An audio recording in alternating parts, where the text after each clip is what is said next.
प्रमोद गायधनी. माझा विषय आहे संस्कृती समजून घेताना. संस्कृती संस्कृती हा शब्द इतका व्यापक आहे की संस्कृती समजून घेताना मला विचार करावा लागतो. जगाची एक संस्कृती आहे. जगातील एक माझ्या भारत देशाची संस्कृती आहे. भारतातील माझ्या महाराष्ट्राची मराठी संस्कृती आहे.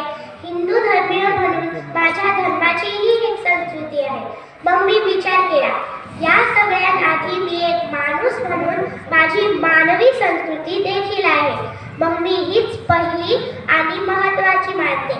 मानवी संस्कृती हा शब्द सर्व मानवाला आणि सर्व जीवनाला व्यापून टाकतो. पण पुन्हा कानावर शब्द येतात. पुणेरी संस्कृती, वऱ्हाडी संस्कृती, आमच्या घराण्याची संस्कृती वगैरे वगैरे. या शब्दांनी संस्कृती शब्द संकुचित होऊन जातो.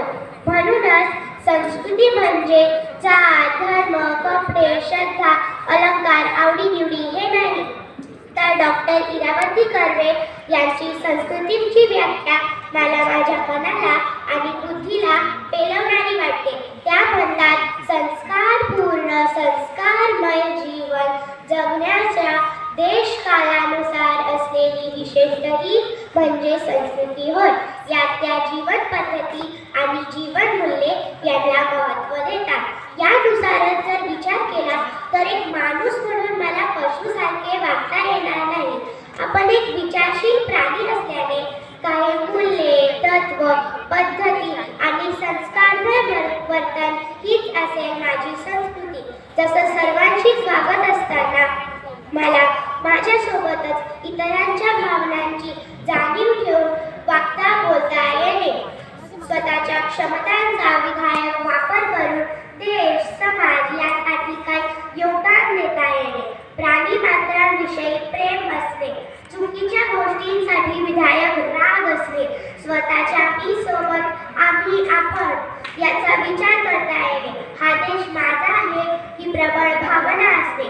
आपल्यात लिंग, वर्ण, भाषा असे कोणतेही भेद असले तरी एक माणूस म्हणून आपण एकच आहोत ही भावना पक्की असणे.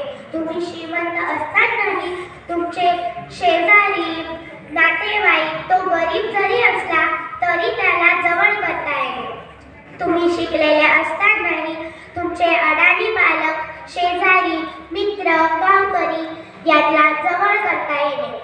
आतापर्यंत सांगितलेल्या सगळ्या गोष्टी सुसंस्कृत माणूस या संकल्पनेत येतात आणि सुसंस्कृत माणूसच सुसंस्कृती तयार करू शकतो.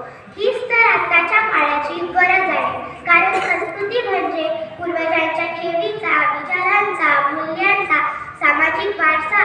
या सगळ्या गोष्टी आता आधुनिक संस्कृतीत संपत आहेत. वेळ आली आहे त्यांना पुन्हा पालक, शिक्षण यातून आमच्यापर्यंत म्हणजेच पुढच्या पिढीत रुजवण्याची. आता मी 9 वर्षांची आहे, तर या वयात माझ्या पालकांवर माझा पूर्ण विश्वास असणे, त्यांच्या मतांचा आदर करत स्वतःची मतं तयार करणे, बुद्धीसोबतच मनाचाही विकास करणे. यासाठी विविध पुस्तके वाचणे, कलागुण जोपासणे, केवळ बुद्धिवंत न होता नीतिवंत होणे हेच माझ्या जडणघडणीचे टप्पे आहे. शेवटी एकच सांगेन, धर्म म्हणजे संस्कृती या छोट्या विचारातून बाहेर पडून चांगला माणूस म्हणजे संस्कृती यासाठी प्रयत्न करणे. धन्यवाद.